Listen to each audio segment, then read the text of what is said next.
Nenmara government girls vocational higher secondary സ്കൂളിലെ NSS unit ദ്വിദിന സഹവാസ camp സംഘടിപ്പിച്ചു.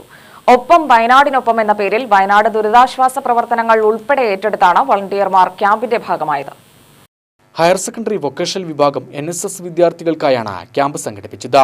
വയനാടിനൊരുക്കം എന്ന പേരിൽ ദുരിതാശ്വാസ വിഭവ സമാഹരണ മാതൃകാ പ്രവർത്തനങ്ങളുടെ സംഘാടനം, വനിതാ ശിശുവികസന വകുപ്പുമായി സഹകരിച്ച ലിംഗവിവേചന ആക്രമണങ്ങൾക്കും ചൂഷണങ്ങൾക്കുമെതിരെ സമം ശ്രേഷ്ഠം പരിപാടി, പ്രമേയ അവതരണങ്ങളിലൂടെ ക്യാമ്പ് സെന്ററുകളിൽ വളണ്ടിയർമാരുടെ ജെൻഡർ പാർലമെന്റ്, സമത്വ ജ്വാല തുടങ്ങിയ പ്രവർത്തനങ്ങളാണ് ക്യാമ്പിൽ നടത്തിയത്.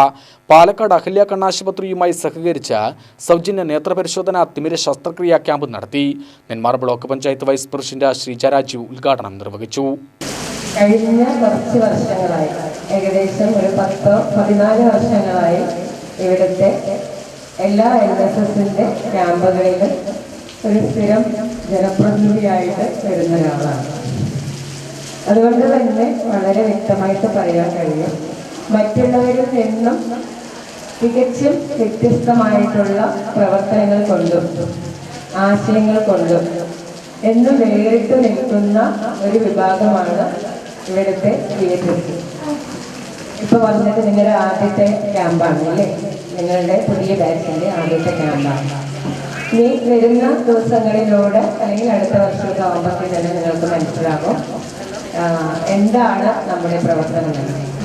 സാധാരണഗതിയിൽ NSSൽ ചെയ്യുക എന്ന് പറഞ്ഞാൽ, അല്ലെങ്കിൽ SBC പോലുള്ള റെഡ് ക്രോസ് പോലുള്ള ഇതിലേക്ക് ചെയ്യുമ്പോൾ നമ്മുടെ ഉദ്ദേശം എന്താ? എന്തിനാണ് നിങ്ങൾ NSSന്റെ ഭാഗമായിട്ട് ഇവിടെ ഇന്നത്തെ ക്യാമ്പിൽ പങ്കെടുക്കുക എന്നുള്ള ഉദ്ദേശത്തോടു കൂടി ചേർന്നതാണോ?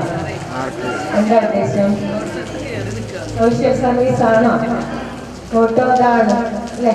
നമ്മുടെ ലക്ഷ്യം എന്ന് പറയുന്നത് സോഷ്യൽ സർവീസ് ആണ്, അല്ലാതെ 30 മാർക്കല്ല.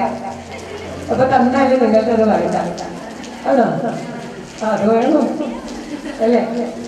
PTA president K. ബാബുരാജ് അധ്യക്ഷനായി. അഹല്യയിലെ നേത്രരോഗ വിദഗ്ധ ഡോക്ടർ വിനി ചടങ്ങിൽ മുഖ്യാതിഥിയായി. NSS program officer doctor M. Farisa പദ്ധതി വിശദീകരിച്ചു. പ്രധാന അധ്യാപകൻ KS വേലായുധൻ, പ്രിൻസിപ്പൽ സ്മിത എന്നിവർ ആശംസകൾ അറിയിച്ചു. VHSE പ്രിൻസിപ്പൽ TK ഇന്ദു സ്വാഗതവും സ്റ്റാഫ് സെക്രട്ടറി കേശവ പ്രസാദ് നന്ദിയും പറഞ്ഞു.